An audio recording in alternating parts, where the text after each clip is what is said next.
ଦୁଇ ତିନି ଦିନ ହେଲାନ ବହୁତ ବର୍ଷା ହଉଛି ମାନେ ବହୁତ ଥଣ୍ଡା ବି ଲାଗୁଛି। ତ ଥଣ୍ଡା ଲାଗଲେ ଆମକେ କିଛି ଗରମା ଗରମ ଘରେ ବନେଇକିରି ଖାଇବାର୍କେ ବହୁତ ଇଚ୍ଛା ହେସି।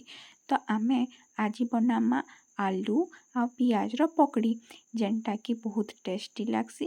ହେଲ୍ଦି ତ ନୁହେଁ କାହେଲା ଯେ କି ଅଏଲି ଆଉ ଅଏଲି ସବୁବେଲେ ଖାଇବାର୍ଟା ଭଲ୍ ନୁହେଁ, ବଟ୍ କେବେ କେନ୍ତା ଚଲିଯିସି।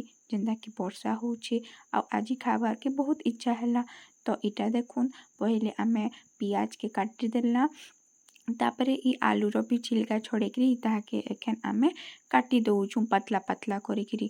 ଆଉ ସେନୁ କାଁ କର୍ମା ନା ଇଥିକେ ଆମେ ଇଟାକେ ଟିକେ ପାଏନ୍ ଥି ଏଖେନ୍ ଧୁଇଦେମା। ଦେଖୁନ୍ ପାଏନ୍ ଥି ଧୁଇଦେମା।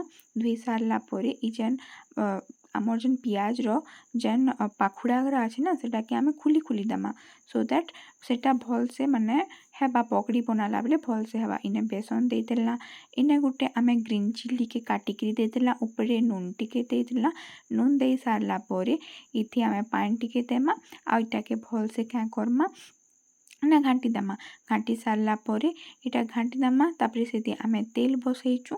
ଘାଣ୍ଟି ସାରିଲା ପରେ ଇତି ଆମେ ଏଖେନ୍ କାଁ କର୍ମା ନା ଇଟା ଛାନି ଦେମା।